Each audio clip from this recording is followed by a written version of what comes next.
সকলোকে শুভৰাত্ৰি জনাইছোঁ দেই। আপোনালোক সকলোকে গুড নাইট তেনেদৰে জনাইছোঁ। আজি লাইভ অনুষ্ঠান আহিব নোৱাৰিলেও আপোনালোকে কোনেও বেয়া নাপাব। বাকী বিয়াৰ পৰা এইমাত্ৰ আহি পাইছোঁহিহে মৰমৰ বন্ধুবান্ধৱীসকল, কিন্তু আপোনালোকক আশীৰ্বাদ দিবলৈ নাপায় মনটো কিবা বেয়া লাগি আছে। তথাপিও মই আপোনালোকক এনেদৰে আশীৰ্বাদ দিছোঁ, আপোনালোকৰ ঘৰ যাতে সকলোৱে মংগল হওক। কাইলৈ এটা নতুন দিনত আশাৰে আপোনালোকে আজি সুন্দৰভাৱে ৰাতিটো কটাওক আৰু ভগৱানৰ ওপৰত বিশ্বাস ৰাখক।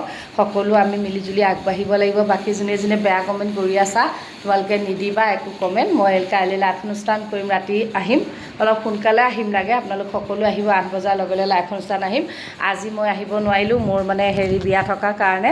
বাকী দেৰি হৈ গৈছে, দেৰিকৈ মই কেতিয়াও লাইভ অনুষ্ঠান নকৰোঁ। বাকী সকলোকে গুড নাইট জনাই সেয়া বাবাৰ চৰণত আশীৰ্বাদ দিছোঁ। আপোনালোকে মনৰ বাঞ্ছা যোনে যি কৰি আছে সকলোৱে যাতে সিদ্ধি হওক তাকে কৈ আজিলৈ আহিছোঁ। Good night, good night. ওম নমঃ শিৱায়, ওম নমঃ শিৱায়, ওম নমঃ শিৱায়। জয় হনুমান, জয় হনুমান, জয় হনুমান বন্ধু বান্ধৱীসকল।